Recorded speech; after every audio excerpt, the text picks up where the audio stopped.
स्कंद पुराण के काशी खंड में लिखा है, जो कार्तिक के महीने में भगवान शंकर की अविरल भक्ति करता है, जो कार्तिक के महीने में शिव महापुराण की कथा यदि एक बार भी श्रवण कर लेता है, उसको सहस्त्र अश्वमेध यज्ञ का फल तुरंत प्राप्त हो जाता है।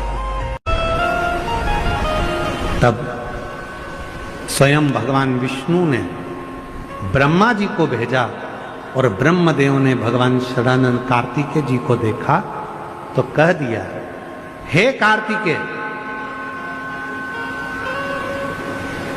मृत्यु लोक में जन्म लेने वाला मनुष्य आपके नाम के अंकित माह में कार्तिक महीने में यदि भूलवश भी एक आकाशीय दीप का दान कर देगा तो वो शिव धाम में जाने का अधिकारी बन जाएगा। ये ब्रह्मा जी का।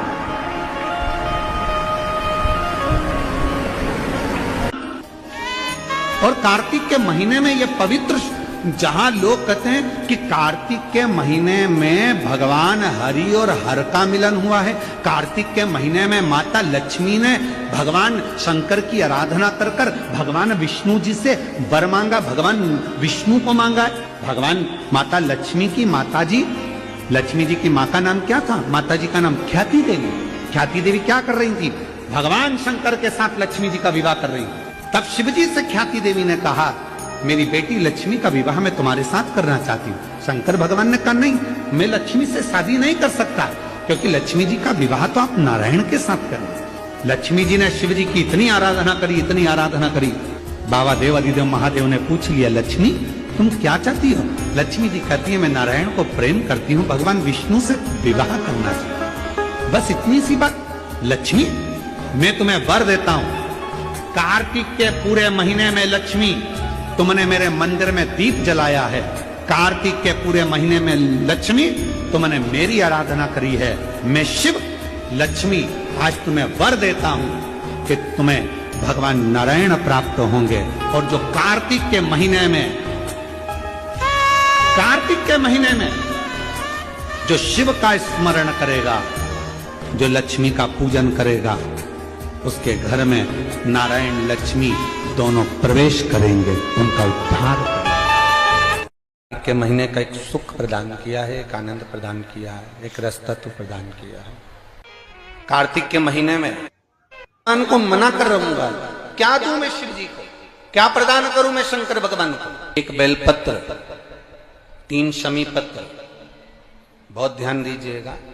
कार्तिक के महीने में एक बेलपत्र, 3 शमी, चंपेश्वर महादेव का नाम लेकर आप अशोक सुंदरी का स्पर्श कराकर शंकर भगवान के शिवलिंग पर समर्पित करें। अशोक सुंदरी तो मालूम है ना सबको। कार्तिक महीने में दामोदर मास में आप एक बेलपत्र 3 के दिन केवल चंपेश्वर महादेव का नाम लेकर आप अशोक सुंदरी का स्पर्श कराकर शंकर भगवान के शिवलिंग पर समर्पित करें। अशोक सुंदरी तो मालूम है ना सबको।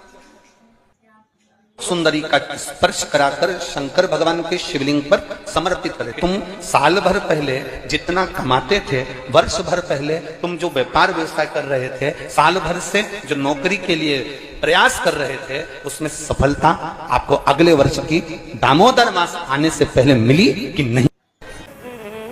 कार्तिक महीने में 2 वस्त्र का विधान है। जितनी भी माताएं बैठी हैं, चाहे वो सासू माँ हो चाहे बहुएं हो, बेटियां भी कभी ना कभी बहू बनेंगी और आप भी कभी ना कभी सास बनेंगे, स्मरण। कार्तिक महीने में 2 वस्त्र का विधान है, एक पीले कलर का वस्त्र और एक लाल कलर का वस्त्र। एक पीला वस्त्र है, एक लाल वस्त्र।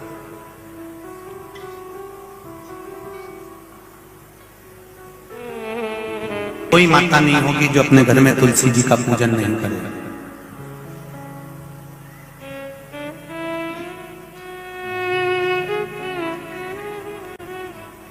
घर की मां यदि लाल वस्त्र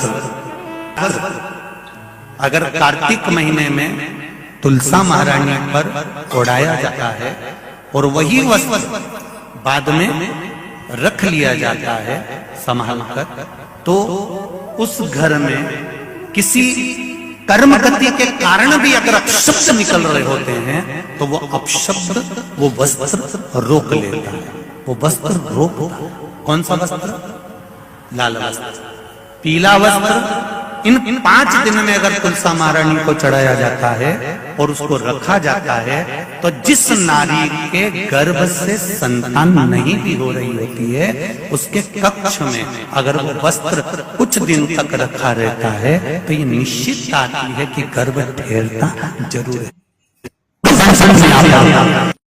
लोमश ऋषि का चरित्र कहता है कि यदि किसी व्यक्ति ने अपनी जिंदगी में एक नियम बना लिया कि मुझे प्रदोष के दिन बाबा देवाधिदेव महादेव को एक कमल का पुष्प चढ़ाना, और कई मौसम ऐसा होता है कि उसमें कमल का पुष्प नहीं मिलता तो कमल गट्टा बाजार में मिलता है, देखा है आप लोगों ने, काला कलर का होता है कमल गट्टा। एक कमल का गट्टा भी यदि देवाधिदेव महादेव को, यदि कोई कितना भी दरिद्र है, कितना भी गरीब है, उसका कोई व्यापार नहीं, कोई व्यवसाय नहीं, कोई नौकरी नहीं, कोई चाकरी नहीं, कितना भी परिस्थिति से मारा हुआ व्यक्ति है, अगर उसने प्रदोष नियम बना लिया, प्रत्येक 12 महीने का मैं नियम लेता हूं और पूरे 24 प्रदोष मैं बाबा को कमल का, जिस समय पर कमल का पुष्प मिल जाए उस समय पर कमल का पुष्प चढ़ाओ, ना मिले तो कमल गट्टा चढ़ाओ। पर जिसने प्रदोष का नियम बना लिया 1 साल पूरा नहीं होगा और मेरा बाबा उसका हाथ पकड़कर उसको मंजिल तक पहुंचाना पड़ेगा, कितना भी दरिद्र, कितना भी दरिद्र। ये लोमश ऋषि की कथा कहती है, ये लोमश बाबा का चरित्र निर्धारित करना कि हम कार्तिक के जो 7 नियम है, कार्तिक के महीने के जो 7 नियम बताए गए हैं, कम से कम हम 7 नियम में से एक नियम ऐसा पकड़ें जिससे हमारा जीवन सार्थक हो जाए।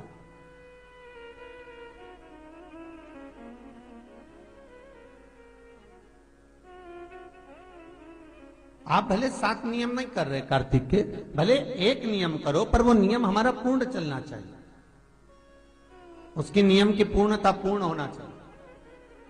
आपको कहा था कार्तिक के 7 नियम हैं, उसमें पहला दीपदान, दूसरा तुलसी पूजन, तीसरा भूमि पर शयन, चौथा शरीर पर तेल नहीं लगाना, 5वां सुंदर दलहन की चीजों का त्याग करना, और 6ठा ब्रह्मचार्य व्रत का पालन करना, और 7वां अपने जीवन में कार्तिक के महीने में चाहे वाणी का संयम हो, चाहे भोजन का संयम हो, चाहे शब्दों का संयम हो, चाहे दृष्टि का संयम हो, चाहे इंद्रियों का संयम हो, वो संयम रखें।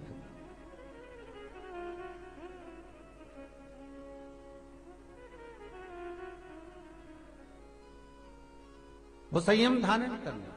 अब हमें ये ज्ञात करना है कि 7 नियम जो कार्तिक के महीने के होते हैं, कार्तिक महात्म में जो 7 नियम बताए गए होते हैं, इन 7 नियम में से कोई एक नियम हम हमारी जिंदगी में उतार लें, कोई एक नियम हम हमारे जीवन में उतार लें, जिस नियम के बल पर हमें परमात्मा का साक्षीकरण हो जाए।